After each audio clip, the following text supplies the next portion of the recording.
Cough syrup पीने से कई बच्चों की मौत ने पूरे देश को हिलाकर रख दिया था। लगभग 24 मौतों का आंकड़ा 2 दर्जन से ज्यादा था, जिसके बाद कई डॉक्टरों की गिरफ्तारी हुई। लेकिन अब केंद्र सरकार ने बड़ा फैसला लिया है। कफ सिरप को लेकर नए नियम बनाए गए हैं। आइए आपको बता देते हैं। कफ सिरप से कई बच्चों की मौत और दुष्प्रभावों को देखते हुए केंद्र सरकार ने इसकी मनमानी बिक्री पर लगाम लगाने के लिए कड़ा कदम उठाया है। अब ज्यादातर कफ सिरप डॉक्टर की पर्ची के बिना मेडिकल दुकानों पर नहीं बेचे जा सकेंगे। यानी कि अगर आप मेडिकल शॉप पर जाते हैं और खुद ही कोई भी कफ सिरप मांगते हैं तो आपको दुकानदार वो कफ सिरप नहीं बेचेगा। अगर डॉक्टर की पर्ची आप दिखाते हैं तभी कफ सिरप खरीद पाएंगे। मेडिकल की दुकानों को हर प्रिस्क्रिप्शन का रिकॉर्ड रखना होगा। साथ ही कफ सिरप और गुणवत्ता जांच के कड़े नियमों का पालन करना होगा। सरकार की शीर्ष नियामक औषध परामर्श समिति ने कफ सिरप को उस शेड्यूल से हटाने की मंजूरी दे दी है जिसके प्रावधान कफ सिरप को लाइसेंसिंग और खास निगरानी नियमों में छूट देते थे।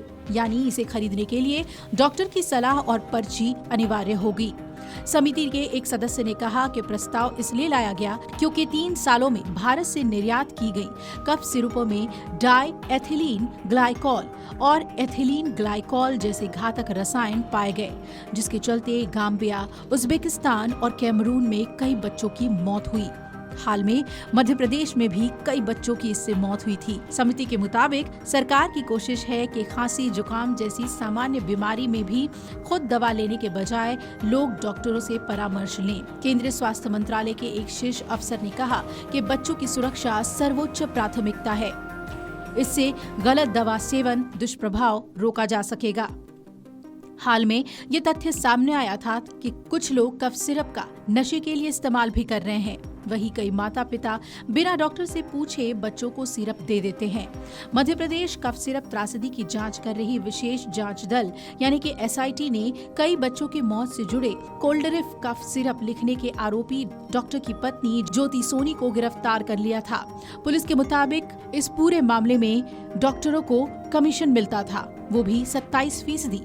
सितंबर और अक्टूबर में बैतूल और छिंदवाड़ा जिले में कम से कम 24 बच्चों की ऐसे ही जहरीले कफ सिरप की पीने की वजह से मौत हुई थी।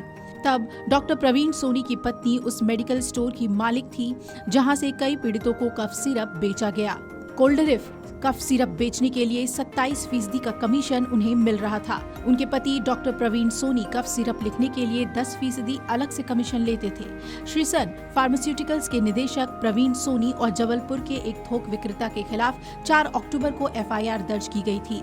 FIR में परासिया ब्लॉक चिकित्सा अधिकारी डॉक्टर अंकित सलहम ने आरोप लगाया कि कोल्डरिफ कफ सिरप के सेवन से कई बच्चों की मौत हुई, जिसमें जहरीला मिलावटी डाइथिलीन ग्लाइकॉल था।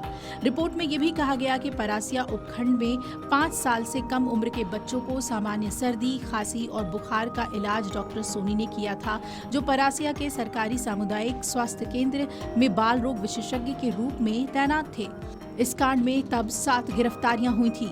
रंगनाथन गोविंद जहरीली सिरप बनाने वाली कंपनी श्रीसन फार्मास्यूटिकल्स का मालिक, महेश्वरी कंपनी के कर्मचारी सैंपल और दस्तावेज फर्जीवाड़े में शामिल थे।